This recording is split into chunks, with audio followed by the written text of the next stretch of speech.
We're delighted to have Wayne Saunders, host of Warden's Watch, a very popular, very cool podcast featuring people representing servicemen or law enforcement, men and women serving the Thin Green Line. And he also is a past participant in the Northwoods Law Show on Animal Planet, if you guys don't recognize him from there, but he did spend some time there. And he's also formerly with the New Hampshire Fish and Game Department. And we're so excited to have him join us here on the podcast and then this corresponding video. So Wayne, really good to cross-pollinate with you. It's been so much fun to get to know you and John Norris across these last few months and talk about different subjects. But we're going to talk about the East Coast today, not so much of Western issues like what we got into in your podcast on the Thin Green Line podcast. But I'm really excited to speak with you and hear what you're thinking about as it relates to hunting, fishing, conservation here on our side of the country. Oh, that's a great thing about working with John. He handles the West Coast, I handle the East Coast, and together we take in the whole country. So it's been an awesome partnership and a collaboration with John, and I've really enjoyed it. So, but yeah, the East Coast is an awesome place to live. I mean, we got mountains, we got not as much as the West, because I guess when I look out there, I just see like elk, and I've been elk hunting, and I know those big mountains, and we've got big mountains in remote areas. We have wilderness areas in New Hampshire, but we just don't have those big representations of big elk. I guess elk's the big thing. But then, of course, I said elk, and then I just did an interview with the deputy chief out in Idaho, and he's like, oh, we got Rocky Mountain sheep, we got this sheep, we got that sheep, we got lions, we got, I was like, okay, you can stop anytime now. But you know, we do have actually quite a bit of biodiversity, and I don't know if this would ever happen in New Hampshire, but all across the East Coast here in Virginia, we do have elk coming back. So until they establish, I don't know if you guys have reclaimed coal fields in New Hampshire or up that way in New England, but if you guys, the Granite State. Yeah, the Granite State. That's right. But elk may be starting. I mean, I think the furthest north is Pennsylvania, but still a little bit of a hike to New Hampshire. But we do have some cool stuff. And you guys have the bobcat. I don't know if Canadian lynx. You have moose, though. Moose is not something. I mean, you do find it a little bit on the West Coast, but I think of like moose closer to Canada and closer to New Hampshire and Maine, because that's what where people go hunting for moose. They go to New England. They go to Maine. They go to New Hampshire. Yes, totally. I totally agree. And our moose population actually has taken a really bad hit due to winter tick. And Maine's population in the southern end, moose generally is a cold weather animal, so the colder the better. And certainly the winter tick has taken a toll on them. Moose season used to be our busiest season here in northern New Hampshire. I've never had calls pending as a game warden except during moose season in northern New Hampshire, and it's been crazy, and it was so much fun. And you got up really early and you worked really late at night, and you were just running on coffee, and I loved every second of it. It was just some really intense investigations, a lot of them, and it was just my favorite time. And then to watch the population decrease, of course activity decreases with that too. And when I retired, our moose hunt wasn't anything compared to what it had been in its heights, so it's kind of done. But we still have a thriving population, so to speak. It's just going to be on the lesser side. You can still come to northern New Hampshire and see a moose. Generally, we still have a moose season. We hunt about 51 animals right now currently. I personally think the moose are probably on a steady population base right now, maybe growing a little. I think the winter tick has taken a toll due to the drought that we've had on the East Coast lately.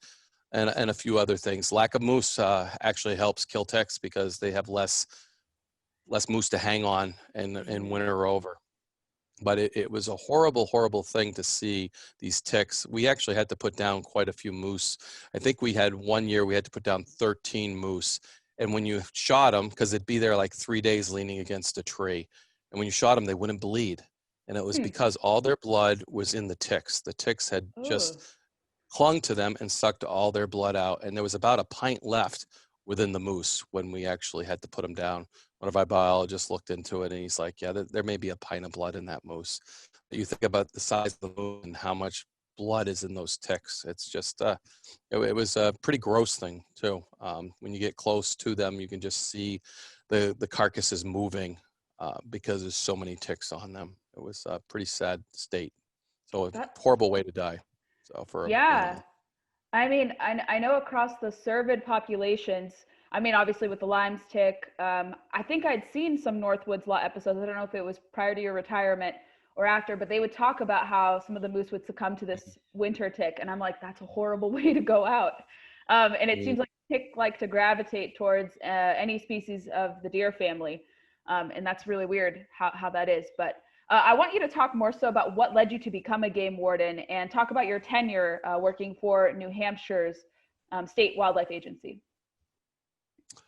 Well, at age 6 years old, I actually had an experience in the woods. My father was grouse hunting, and a game warden actually came up and checked us out of like thin air. It seemed like he stepped out to check my father's hunting license while we were grouse hunting, and we actually left from our house, so we didn't have a vehicle that identified that we would be here or anything like that. So I'm not sure if he was out for a walk in the woods or had a general idea this was a good spot to go, but just materialized out of nowhere. And I remember because my dad had just put up a grouse and he was kind of stalking it, and I was standing there, and all of a sudden I looked to my rear and there's this guy in this big hat, and I'm looking at him and he's got a badge on and he's just watching us. So, and when my father, doesn't get the grouse, he comes back and the game warden checks his license. And, as a 6-year-old, I'm looking at this big man in this cowboy hat. And, we had a discussion after he left. I'm like, Dad, who's that? And he's like, that's the game warden. So, and I called him the cowboy in the woods. And at 6 years old, I wanted to be that cowboy in the woods. So that's kind of been my whole tenure, as I kind of gravitated my life to that, learning trapping, learning. I trapped as a youngster, learning everything I could about the woods. I did a lot of ride-alongs with the game warden, the local game warden, Sergeant Brian. I would jump in at age 15 all the way till I graduated high school. In my graduation year, he brought a trainee, so a first-year hire for New Hampshire Fish and Game, Todd Bogardis, who retired as a lieutenant as well. He brought Todd over to the house and said, Todd just graduated from SUNY Cobleskill, State University of New York at Cobleskill. And it sounds like a pretty good school, Wayne. So I had talked to Todd, and that's where I ended up going to college, was SUNY Cobleskill, because Todd had gone there and seemed like a great experience, a great learning experience, and also that Sergeant Bryant was impressed with the quality of individual that the school had put out. I think as an individual, you create your own quality prior to college, but certainly Todd was an example of that. So from then, I started, once I graduated college, I went down to worked for the National Park Service and bounced all around the country. So I worked in West Virginia, was my first station on the New River Gorge, which isn't far from you. And I was a whitewater ranger. And the most adrenaline I've ever had flowing through my veins was in New River Gorge. I learned how to kayak. I ran the Gauley River, which is one of the top 10 navigable bodies in the world, which is in West Virginia, and only runs in September when they do water releases, so they can actually fill up the lake again during the wintertime. So that was that was great. I went from there to Wisconsin, Lake Superior, where I ran a 25-foot whaler. I stayed on Stockton Island, on part of the Apostle Islands National Lakeshore. Stay out there 10 days with 4 days off. So I learned operation of vessels on Lake Superior. And then I transferred down to Virginia, to Assateague Island, where I worked in Maryland and Virginia, doing a lot of people stuff, a lot of beach stuff, totally different. And then I worked for U.S. Fish and Wildlife as a refuge officer. I went out west to Washington and Oregon at Umatilla Refuges and worked out there as a refuge officer, which was basically a duck cop, all waterfowl. So I learned all my waterfowl. The whole time I'm testing nationwide to become a game warden. So I tested in Indiana, I tested in Wisconsin, I tested in Virginia, I tested all over the country. If there was a game warden test that I knew about, I was driving there taking their tests. And I started getting good at taking game warden tests, I guess. And I was final in Maine, New Hampshire, and Virginia. And New Hampshire, my home state, called me first and offered me a job, and I jumped at it. I did a 23-year career with New Hampshire Fish and Game. And during that tenure, I had the opportunity to be on Northwoods Law, which is just awesome. We just did a podcast with Matt Holmes, who's currently on it, and is a pretty good character for Northwoods Law. And I think he said it best. It's a documentation of what you do and what your work is. Let's face it, they take all the highlights out and put it into their TV show, but they are actually documenting what you do as a career. And it's pretty awesome to have that opportunity. Now, as a lieutenant, you don't get a lot of airtime because you're the boss. They hear you on the radio a lot. Actually, the first time Northwoods Law was on in New Hampshire, I was on a lot, and one of my officers was on a lot because we had a drowning. And it was a thing that I think it was a shock and awe thing with the Animal Planet. They put it on, and it was shock and awe even for me. The family was okay with it. It was a way to memorialize their lost loved one, which I think was actually very true. And I had people call me up and said, Wayne, we just saw you on Northwoods Law. Was that fake? And I was like, no, that's real. They're like, are you kidding me? And it gave some of my friends the depth of what I do, from mountain rescue to drownings to dealing with poaching. They just never realized what a game warden does in New Hampshire. And for the East Coast, for Maine and us are very, very similar, that we are responsible search and rescue, OHRVs, as well as, wildlife protection.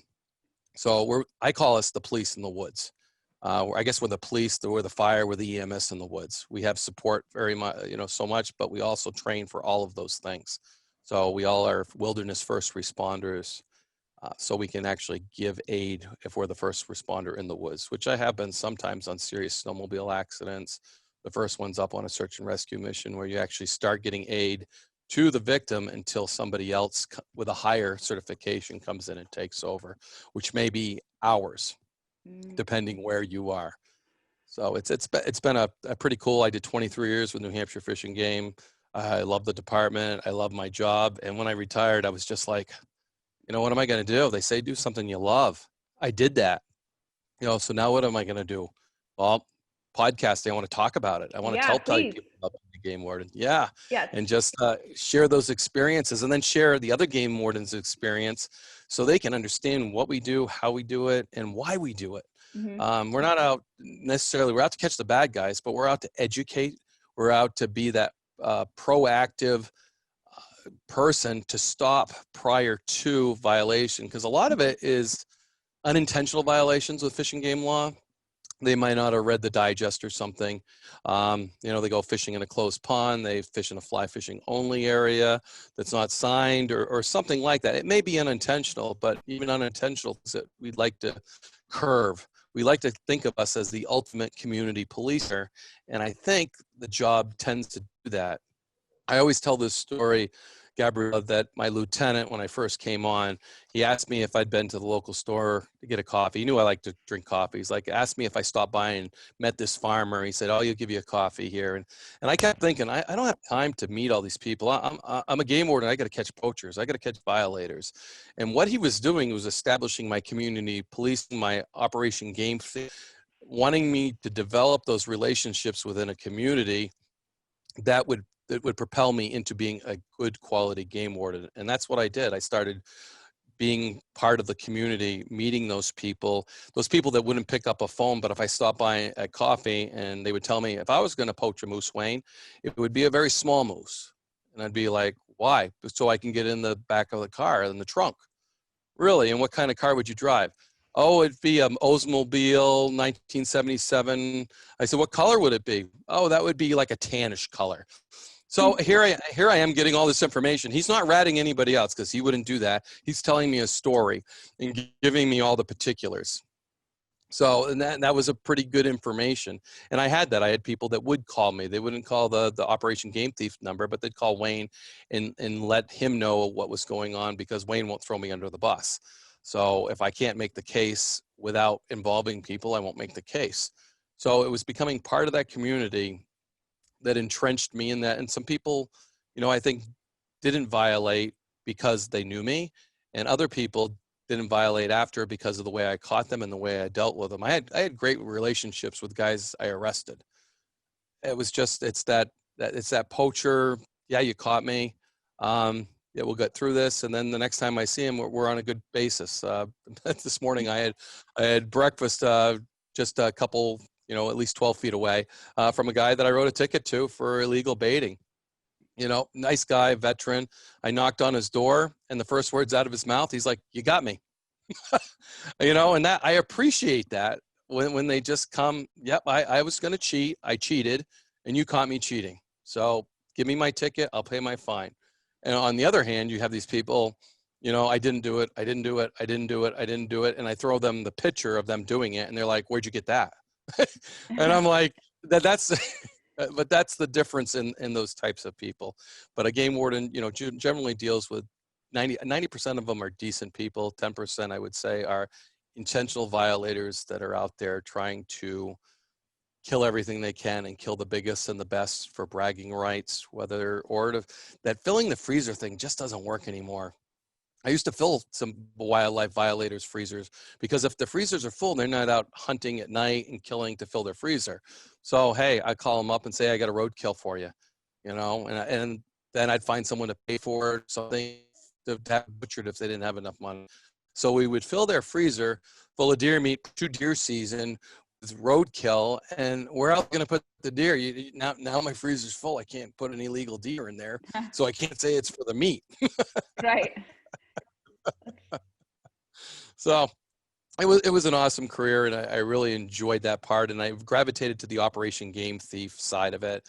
I'm a former president of International Wildlife Crime Stoppers, which put me on that national stage, and I still promote Operation Game Thief because game wardens are only eyes and ears of one person out there. We can't do our job like that. We need everybody that's in the woods to tell us what's wrong so we can focus on that area.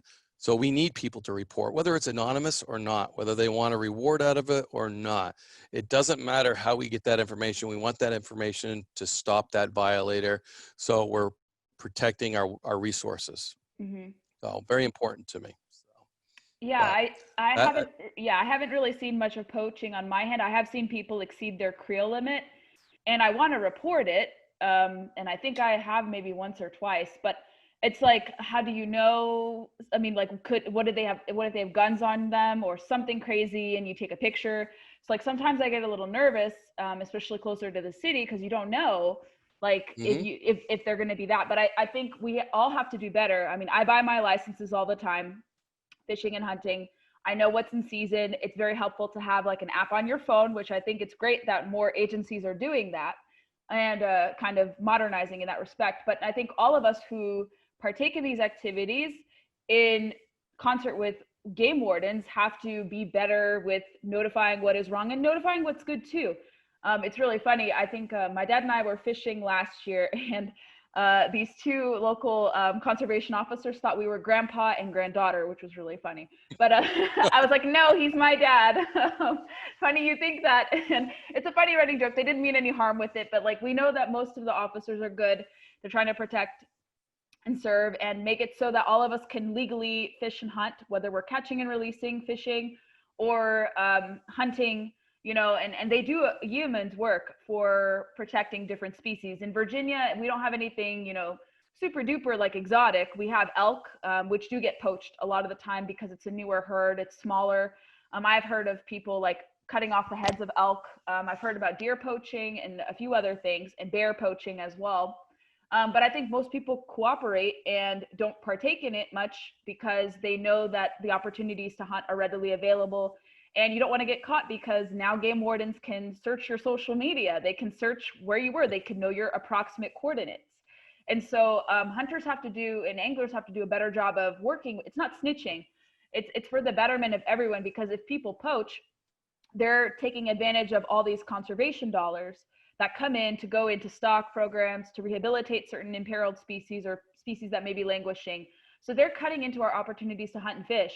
And your work, when you guys can respond to pressing matters, instead they have to deal with numbskulls who are not respectful towards wildlife, or they're taking more than their creel limit. No, you're absolutely right. And your misidentification with your father and you just reminded me of a funny story about misidentification. I watched this guy bass fishing, and he had a blonde girl in his boat, and he was fishing away, and they were too far out, so I didn't want to call them in, so I just watched them. So about a week later, the next week I'm watching, and here's this guy and this blonde girl again fishing next to a dock. So I swing down, I walk out to the dock, and I just motion them in, and they come in, and she doesn't have a fishing license on her. And I said to her, I said, Well, I said, I'm going to write you a ticket for, not having a fishing license. I said, I could write you for last week when I watched you fish without a fishing license as well. And she looked at him and she goes, who was on your boat last weekend? And you could see the fear in his eyes. And Uh, apparently it wasn't her, and she was the uh-oh. girlfriend. So that ensued into a whole different discussion that Oh my. yes, just totally, talk about a misidentification. And I put him in hot water really quick. Good. Well, no, we weren't doing any fishing violations. It was actually free fishing days, and we were helping kids how to Uh, fish. And so they were, oh, cool. so we were catching all these different fish, and someone was telling the wardens like, "Oh my gosh, like this, like probably grandpa granddaughter duo is helping kids catch fish, catfish and bass and whatever." So they were Yes. intrigued, and they're like, "Oh, this and this," and I think I corrected them. I said, "Actually, no, he's my dad, he's not my grandpa." But it was Those things harmless. happen. It was harmless. It I was try like, not to step on my feet like that often. but hey, you did the poor woman a service, I think, of her I knowing. probably did, Yeah. but I wish I could have had that on camera, because that was one of those moments that, Yeah. yeah, look said it all, and it wasn't about the ticket at all. It was about who was on his boat Yes. last weekend. Yes. So, and then he was stumbling and fumbling, and I was like, oh boy, That's so I funny. wrote that ticket and I got out of there. Talk about the transition from working as a game warden to podcasting, because I remember when we were first talking, you talked about how it's been kind of an interesting medium. You've been doing it for a little bit. And I think when I don't know how exactly I saw the podcast come about, maybe one of the outdoor wires or something. And I was super intrigued. I was like, whoa, game warden's getting into podcasting. This is awesome. It had to have been through some certain news service like that. But what led you to do that? And are other game wardens starting to replicate your efforts? Because I think you're one of the first to do a game warden or former game warden hosted podcast. But talk about Warden's Watch and also the Thin Green Line that you co-host with John. Yeah, so Warden's Watch started in March of 2018. And basically, like I said, when I retired, I felt like I jumped off a cliff and I was waiting to land. And I just didn't know how I was going to land and what I was going to do. And I loved being a game warden, and to lose that disconnect for me, I was having a hard time with it, to be honest with you. And I had just gone to a hunter education. We do a banquet every year to honor hunter education instructors, and I'm also a hunter education instructor. So I always make an effort to go there in uniform and to appreciate that. I sit with the teams that I work with, and it's an awesome thing to do, and appreciate all those guys and their hard work that they do with hunter education. So Jill, Kelly is her maiden name. She's married, and I'm going to blow it now, but I still Jill. But anyway, she's one of our biologists, and she was talking at this hunter education. She's going to kill me for not remembering her real name, her married name, but Jill Kelly. Anyways, she's one of our biologists, and I'll remember it before we're done. But she talked about Meat Eater in this podcast and asked Yes. the hunter education crew who knew what a podcast was. And there was probably 150 people there, and maybe 30 people raised their hand, and I didn't raise my hand either. So then she started talking about the Meat Eater podcast. So on the way home, I plugged it in and I started listening. And this was probably 3 months before I retired. And then probably a month into retirement, I'm like, I'm thinking about podcasting. So I started feeling around. I talked to our media guy with the Hampshire Fishing Game, Jason Philippi, who gave me a lot of information. I talked to our marketing guy, Mark Beauchesne, about it and started kicking it around. And Mark Beauchesne put me in with Jay Scott, who runs a podcast himself and been doing this for 6 years, Big Buck Registry. So talking to Jay, and then I'm a team worker, and I think that's why me and John get along so well. We've been so much parts of teams that when we both retired, we didn't have a team. So we jumped in together as a team. But before that, one of our outdoor educators, Lindsay Webb's a good friend. And Lindsay and I bounced it off her, and she thought it was a good idea. So I formed a team between Jay Scott and Lindsay Webb and myself, and we created Warden's Watch. And I remember my first two are just me talking, and I had a little teeny recorder, and I was in our walk-in closet because the acoustics were good there. And so and just talking to yourself for an hour in a closet, Jay was like, I can't even believe you did that, man. That's a skill. that a lot of people don't have. So I think you're meant for podcasting or broadcasting. So we'll see where it goes. And it's gotten so much better since our first few podcasts. Because if you listen to my first podcast and then you look at episode 47 or wherever we are now, you develop. You definitely, when you listen to yourself, you critique yourself and you start speaking more deliberately. You try to move the the things like that. Technology, oh my goodness. I was drinking through a fire hose with all of this before. And from a game warden to switch over to broadcasting, to start using editing material for broadcasting for, I have a mixer now, the Rode mixer, which has been an awesome part. I also use these headsets now. I don't use mics. I was traveling with mic stands. I wasted so much money on equipment that I don't use now. I got stacks of it that I bought the first year and I kept developing. And, it was Bob Mancini. I did an interview with him the other day, and he starts laughing. He calls me a techie geek. He goes, "Who ever thought Lieutenant Saunders would become a techie geek?" And I'm like, well, it's just part of being a podcaster. You have to know all this stuff and learn all this stuff. And the more I learn, the more independent I come. I still have a producer. And the nice thing about a producer is he's a civilian. And sometimes law enforcement has a way to look at a very narrow vision, and we don't see from the outside. And he brings in a perspective from the sportsman, from the outside, the non-law enforcement, which we can bounce off of. And sometimes I listen to him because I'm seeing things with blinders on as a law enforcement officer of 23 years. And now the civilian tells me, yeah, Wayne, I don't know if we should do this, because of this, this, and this. And I'm like, I never thought about that. So it's great to involve those people. And then John and I did a podcast with John Way. We were at International Wildlife Crime Stoppers Conference. He was a speaker there. We did a podcast together and we became friendly, and I did a second one with him. And told me, Wayne, I'm thinking about doing a podcast myself. And I said, well, why don't you just join forces with me? Because you're West Coast, I'm East Coast.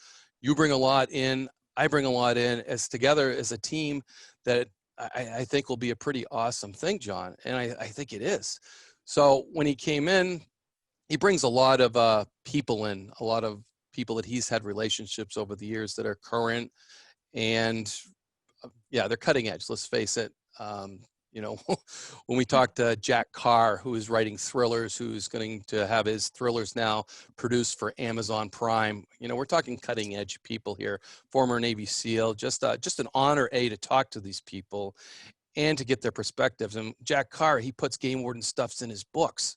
And I'm reading his books. He references a game warden. He references poaching. He's concerned about these issues. And then he brings those out in his books. It's just an awesome opportunity.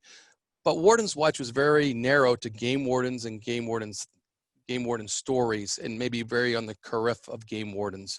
And I wanted to keep it that way. Because when I'm talking to somebody that belongs to an agency, it's not political. It's all about their stories. It's not necessarily bringing in things that may muddy the water for an administrator saying, oh, you're going to be on Warden's Watch podcast that, they just talked about, delisting the links from, and we disagree with that. So, that's probably something we should shade away from. No, I don't want that. But on different podcasts, I think we can talk about those issues. The Thin Green Line, I think those are open because that's a whole different podcast and it's a whole different venue, and we can do anything we want with that. And we bring in a lot of supporters of wildlife like Jack Carr, like Colonel Oliver North. We've just had some dynamic individuals on the Thin Green Line that John's totally responsible for bringing those guys in. Although I am responsible for bringing you into our podcast. You are. You caught my attention early on too, Gabriella. Just when you tweeted out Warden's Watch, I'm like, who is this girl? And then I started following you, and I have a great appreciation of what you and what you do.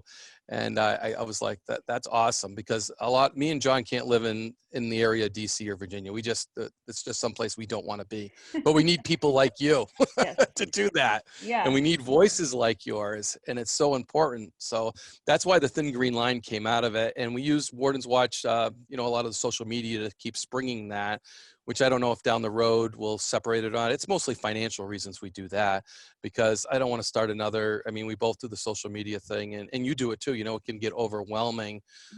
It's just a lot of work to do that and keep it current. So that's why we developed that, and it's been awesome. John, we've been working more and more with the Warden's Watch too. So we're both doing whatever. Hunting season, I will tell you, we both love to be in the outdoors this time of year. We're a little thin right now, trying to get spots, and it's because we want to be outside. We want to be enjoying what we retired for. And to be honest with you, I think podcasting is actually getting in the way a little because we're growing fast. We're getting more and more popular. People are learning about us. But we're like, hey, we're retired. We're going to kick back. We're going to do a little hunting. So it may not be, every other week for Warden's Watch. The Thin Green Line's easier to do because we drop one a month on the Thin Green Line. I do 2 a month currently with Warden's Watch, and I've been kicking around the idea about cutting back to one, do one Warden's Watch, one Thin Green Line. I also started teaching college at the White Mountain Community College. So I don't like to call myself a professor because I didn't earn that title. I'm an instructor. So I make the kids, I do criminal justice, and they actually have a conservation law program there, which is pretty awesome. So I make them call me lieutenant. I earned that one. And if they're going to be in law enforcement, whether it's conservation or just normal criminal justice, they're probably going to come in a ranking structure. So I think lieutenant's appropriate, and it starts them on that road. And I think they like it too, to be honest with you.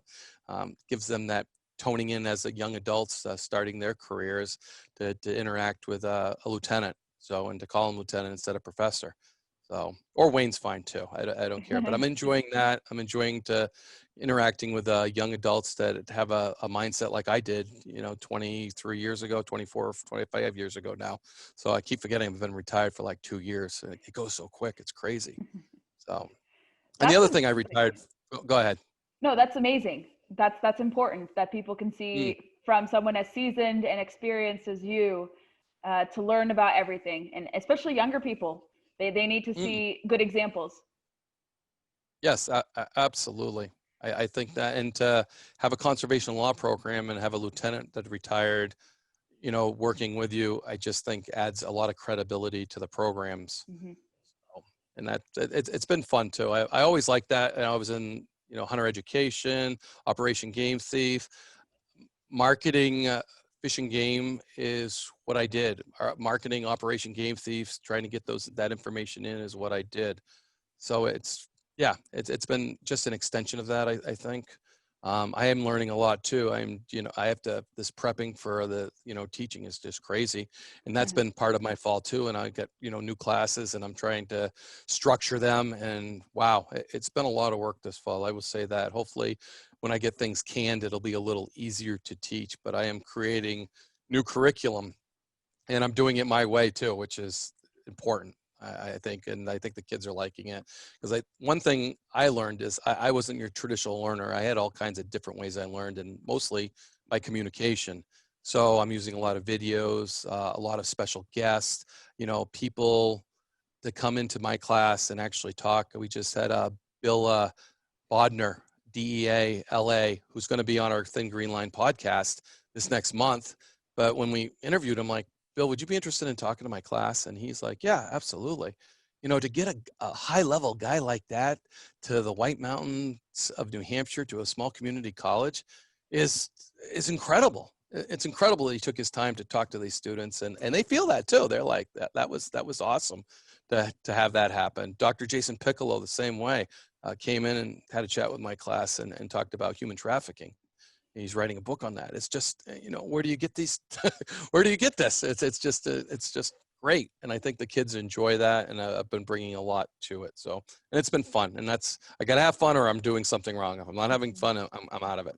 So, and that's the way podcasting is. I just really enjoy talking with my brothers and sisters of conservation law, enjoying those people that support that, as well as contribute to it. One of my goals with podcasting, the Thin Green Line and everything, is these nonprofit wildlife individuals like Ducks Unlimited, Rocky Mountain Elk Foundation, which currently I want to get them involved with International Wildlife Crime Stoppers. That's one of my goals. Is if you look at these pie charts that all these nonprofits that raise money to do it, they buy so much land, they put so much into the biology of it, but the law enforcement isn't in there. And our state's budgets are dropping like rocks. especially in the era of COVID.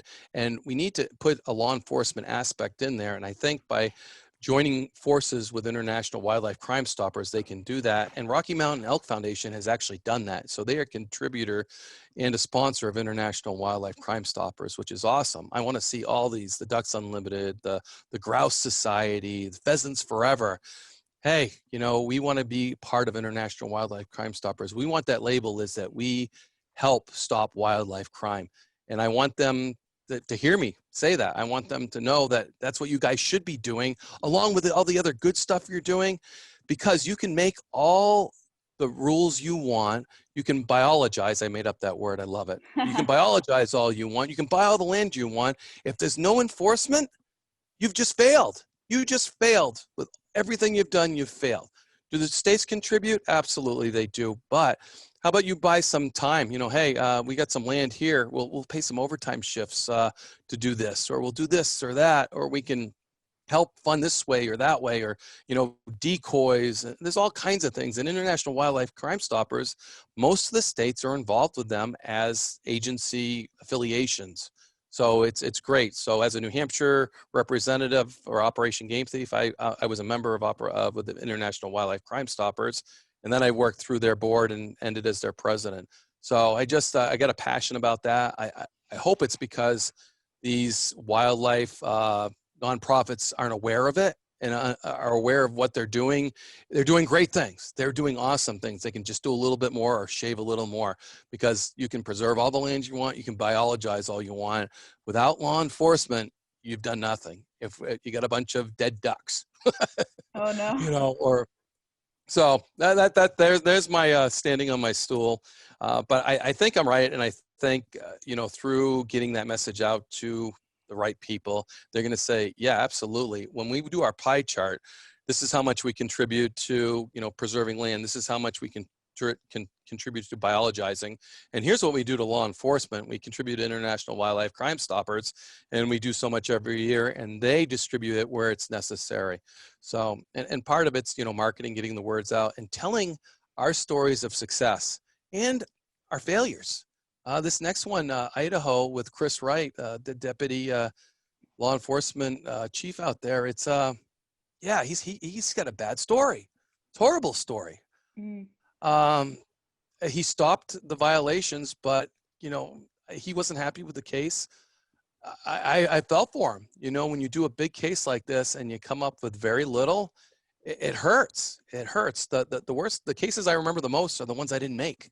It sticks with me. I can tell you the moose cases down to the details of the cases I didn't make, and the efforts that I put into that to make those cases, and squeeze as much information as I could and try to get a lead, and never got a lead on it. So those are the cases that I remember the most, is the ones I didn't make. That's just and I can tell as a warden that when you have a case that you could have done so much more with, and just certain things happen that you couldn't, you know, people need to hear that too. And they need to hear the reasons why, because sometimes it's courts, sometimes it's, you know, lack of resources. There's so many reasons why we don't make the cases. And then you know, you hear the criticism, well, they should have got a lot more out of that. There's reasons why we didn't. There's reason why we make pleas, is maybe we have a court that isn't fishing game friendly, that they don't think that wildlife is a big deal. They deal with murders, rapes, child abuse, and then you come in with a bunch of dead deer, and the judge just hit a deer on the way to court with his car. You know, that could influence the whole thing. And some judges don't think wildlife's a big deal. Other judges think wildlife's a big deal. And that's awesome when you have a judge like that, who, when you walk into their court, they put wildlife crime on the same level as they do murders and rapes and everything else. It's just as important, because it affects all of us. And it's something that gets taken away for a long period of time. When you shoot that big buck, it takes years to replace that if you took it illegally. It just takes years. You shoot that doe that probably has 2 fawns in it. So you just took 3 deer out of the whole mix, and they're not going to be producing. So you've actually reduced the population. Fishing game agencies across the nation take so much information into what we should take for a healthy population. So, and they figure they get so many tags out there, they're probably only going to fill 30% of the tags. They figure that all in. what they don't figure, or they actually throw usually a poaching number in there so they know how much that they're not detecting. Mm. And yeah, and we really don't know. There was a study done in Arizona in the 70s where they actually put out what were crime scenes and see how many of those were reported. And it was like 1%. 1% of they fudged Crazy. the poaching scenes in areas where people would see them and locate them, and then tracked how many calls they got related to those scenes. 1%. Think about that. If we're catching 1% of the poaching, it just blows my mind. And it just, and all the work that all these guys and girls do, and all these guys and women, I got corrected the other day. I'm sorry. So I'm not fragile. I can handle those words. You're good.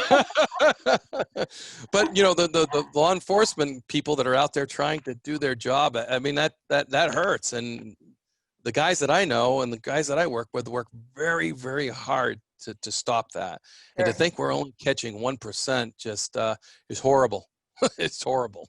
But Well, maybe more positively, could you speak to if people in New Hampshire are starting to hunt and fish more? Because I know with COVID, we've seen actually a spike of fishing licenses here in Virginia. I think in many states we've seen, I think one good thing to come from this is kind of people's return to nature, or maybe their first time discovering it altogether. But have you observed that at all in New Hampshire and in your neck of the woods at all? That's kind of a silver lining. So this kind of mess that we're in right now. absolutely. I just I was speaking at my first virtual conference at the Southwest Wild Fishers and Wildlife Association conference, first virtual one, and they don't know what to do because there's been such a spike nationwide. They want to retain these people. They want, there's a jump into the outdoors, New Hampshire, Maine, you name it. I think it's nationwide. People are reconnecting because their traditional things were taken away from them. And what do? We go, well, let's go outdoors. Let's go for a hike. Let's go fishing. Let's go hunting. And then there's a renewing to self-sustaining, because they're like, holy moly, what happens? COVID takes over and we have to self-sustain. One of our Thin Green Lines, one of our first ones, Paul Rella, the prepper, wicked cool information about being prepared. And, I got so many comments that it's the first non-doomsday podcast people have heard, that it wasn't all about the end of the world and this and that. It was about being prepared, which he's a former Marine. And that's their or that's what he was. That's how he thinks. This is how we're prepared. If this scenario happens, that scenario happens, that scenario, he's ready. So, and that's just a great thing to know. Canning, my mother couldn't find canning jars this year. Yeast to bake bread, that was off the shelves. These are things that are never out. As a matter of fact, you got to check the date because they've been sitting there so long. Oh my. People are reconnecting to differences, and they're fleeing the cities. They're going to more rural. The rural people are going even more rural. People are moving out of the cities. I know people that have done this, that had, were working in Brooklyn. As soon as COVID hit, they went to in-laws, stayed there. They're selling their places in Brooklyn, and they are moving to more remote. They think New Jersey's more remote, and for them it is. They don't know remote. Exactly, but from the Manhattan, Brooklyn to all the way to New Jersey, that's remote. That's funny. So, but those people that are living in New Jersey are now moving to Pennsylvania or Virginia, or that's the trend, is tripping out and out and out. We're seeing spike in real estate around me. It's just, and I think that's a good thing, as long as I hope they remember the reasons they moved. Exactly. And don't bring those with them. Yeah. Because this is the reason we lived here, and Yeah. we like it this way. But when they want their garbage picked up and they want this and they want that just isn't why we live here. So come here, enjoy what we enjoy, and hunt and fish, learn how to process game, learn how to process fish, how to, grow a garden, how to can that stuff, how to do all those types of things. I think it's awesome. I think it's reconnecting to the outdoors. I think it's reconnecting to the soul of America, what made us great. Muzzleloader season's coming up, and I love the look of the muzzleloader, because it reminds me of the frontier. And those skills, a lot of them are lost. A lot of them are lost to me, and I know a significant about how to survive.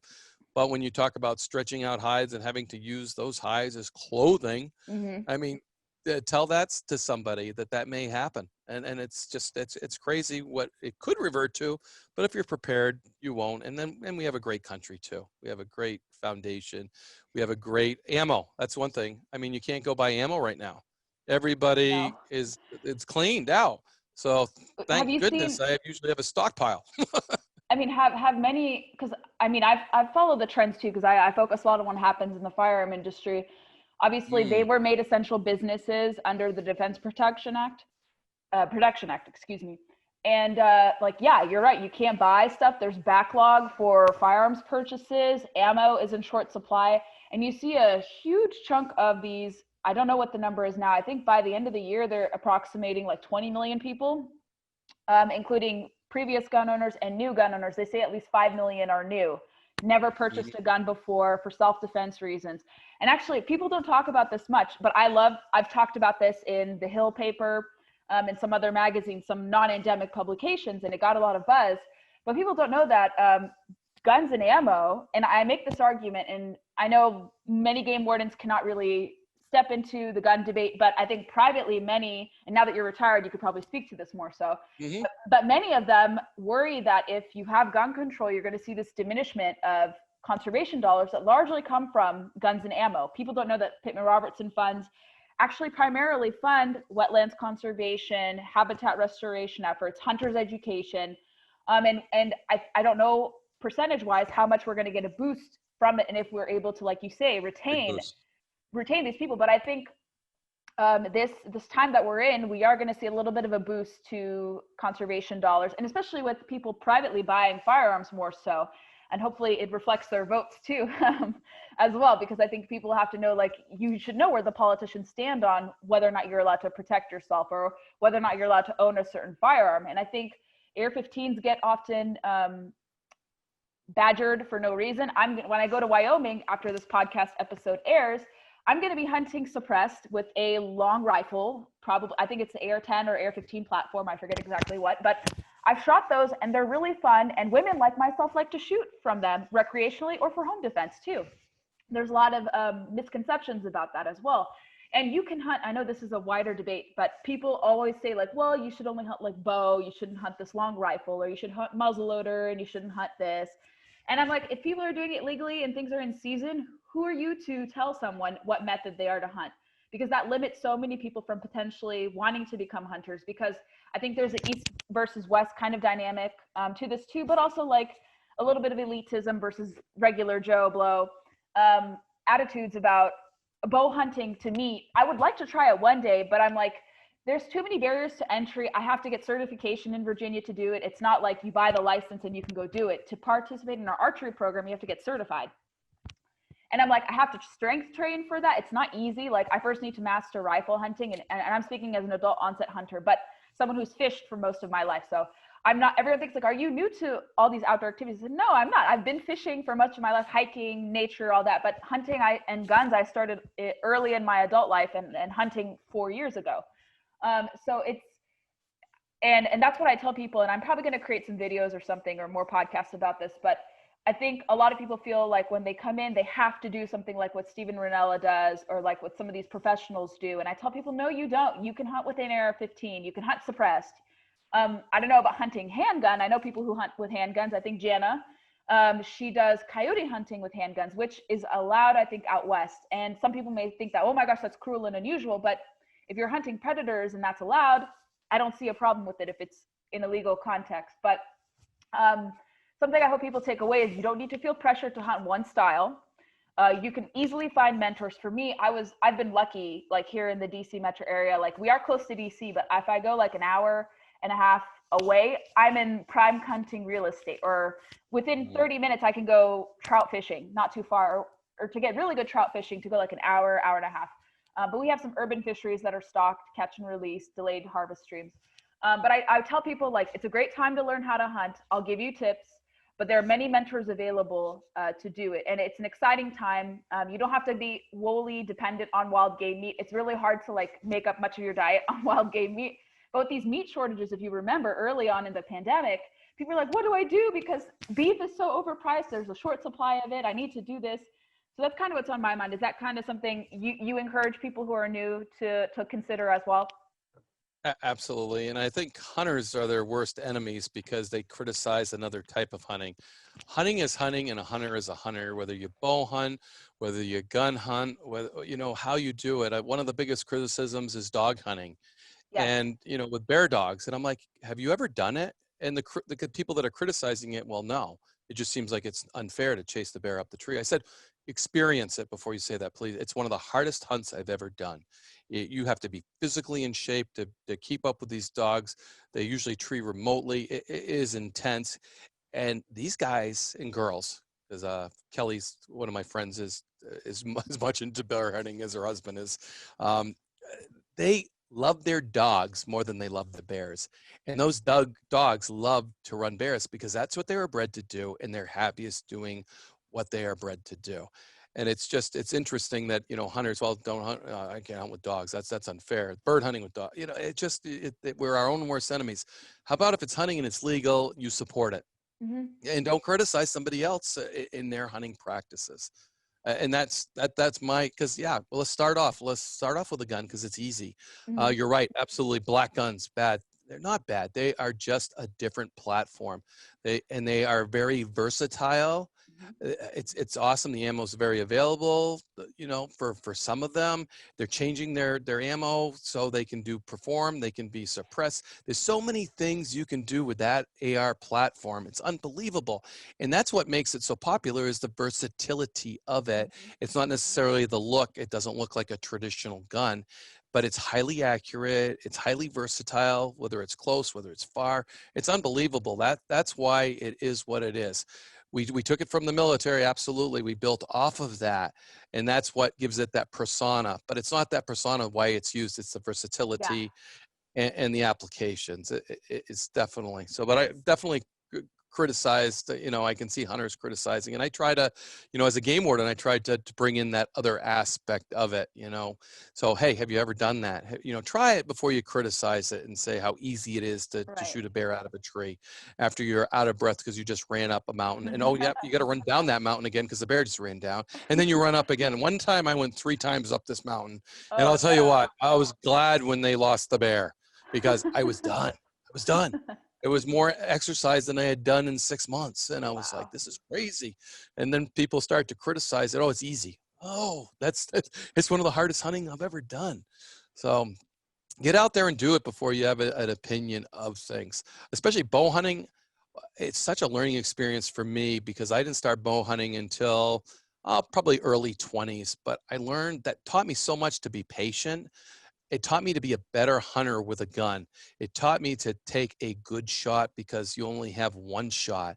And it made me, because when I saw that deer coming in, I got excited just like I would with a gun. But instead of jumping on it, I had to watch that deer because it wasn't in range. I just came back from New York. I had an 8-pointer, nice 8-pointer, 50 yards out. I'm good with my bow to 30. I had all my 30, yard marks already, and he just wouldn't come. And talk about frustrating, but first exciting when you see, oh, that's a buck. Oh, is he coming this way? Oh, he's starting to come this way. Oh, he's going back the other way. It brings your emotions up and down, but it settles you too. That initial excitement comes and then it goes. And then you start watching that deer and you start watching their behavior. Oh, he's feeding. Oh, he's making a scrape. Well, he's pretty focused on that. I mean, how long is it going to take him? I've got, 15 more minutes before I can't shoot anymore. Come on, we got to get with this. So should I grunt? Should I try bleeding? Should I try something like, it's just all these things go through your head, and that type of hunting makes you a better hunter, and it gives you a little more challenge, especially if you start doing things and you start becoming good at them. You give yourself another challenge if you're like me, and I'm sure like you too. You just build off of it. The next thing. Oh, I haven't done that. I'd like to try that. And yes, and the things you hit, yes, strength development, absolutely. For older people, I've seen them gravitate to crossbows. I'm great with that. Oh, I like crossbows. As a game warden, yes, as a game warden, I didn't like crossbows because I saw them used in poaching a lot. So as soon as I saw somebody with a crossbow, I just instantly start my investigation process. Windows on vans are prevalently used for poaching sometimes, and we would look for it would be the driver's side mirror, because sometimes when a crossbow recoils, it'll break that mirror. So if I saw a crossbow in a van, I would look for a broken mirror on the driver's side, because if he's shooting out the driver's side, generally they're breaking that mirror. And then putting all those things together, now I've identified a poacher, because they're probably using it at night. It's quiet per se. They're still kind of loud compared to a bow, but they're quiet. They're not a gunshot, and they're effective. And they were a poacher's tool. That's why I didn't like them. Also a traditional archer, but guess what? I just bought a crossbow. My shoulders are starting to dwindle. I've got some injuries that are causing issues, and it's going to be time for me to move on very, very shortly here to that next step. And now crossbows have become so popular that I can't tell you that everybody owns one is a poacher anymore, because my dad got one when he got older. He couldn't pull his bow back anymore. So I got him a crossbow because he wouldn't buy it on his own, because I was so negative about him at the time. So my perception has changed, but I had that perception as a game warden and the problems I had with them. And, you know, it's hard not to have those bias when you deal with things in and out. And it's hard to change that as things change. But I like to think I'm a little progressive. And that's why having a producer that's totally non-related to law enforcement brings that balance, I think, to our podcasts for me and John, to have somebody that's on the outside looking in, that's part of a hunting community that can actually weigh in, is just, I think it brings us balance. Yeah, we've covered so much ground in this episode. It's been so much fun to talk. I really hope you, John, and I can meet at some point. I know with all these different restrictions and whatnot, I don't know if any in-person stuff is happening. I saw they canceled a few hunting shows. I don't know if they're canceling SHOT Show. I'm not going next year just because winter time, like I try to avoid travel now, and I don't have business there this year, but I always get invited. I get invited to range day for media work. But hopefully we can all get together at some point. I would love to sit down with you guys in person, converse more, maybe plot ways of how we can work together. But Wayne, where can everyone connect with you and follow the podcast and engage with you? Wardenswatch.com on the internet, but we're also on Facebook, Wardens Watch Podcast, Instagram, Wardens Watch Podcast. You know, we're on all the podcast platforms, Apple, Google Podcasts, Radio Public, Spotify. So the Wardens Watch Podcast is out there, and you know, it's a lot of great stories from game wardens, a lot of success stories, some non-successes as well, but you really get a feel for your wildlife officers and their passion for their job and their passion for what they do. And I went to a homicide school once, and I went with a whole bunch of detectives and everything. And the first day of class, I said, every time a deer or a moose is poached, it's a homicide. Well, I still take flack for that today because I elevated that to it. But that's the passion that your game wardens have for protection. We see it on that level, and we want to protect that resource, and we want to manage that resource. So I'd say most of us, I'm not going to swear everybody, we support the management tool of hunting, and a lot of us participate in it.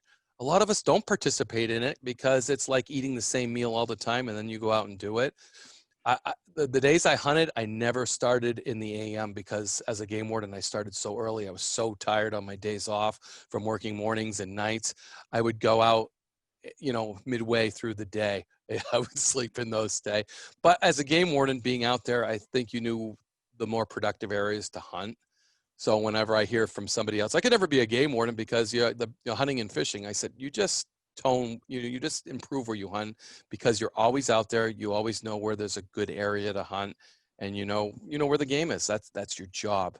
So it's just it's an excellent thing to talk nationwide with these guys and ladies and women that do this job, and the passion that they have for it, and the passion they want to share with everybody that listens, and you know, the passion that the sporting public has for us, because we're out there protecting their natural resources, and certainly is reflected with Lone Star Law, Northwoods Law, game wardens on the Outdoor Channel.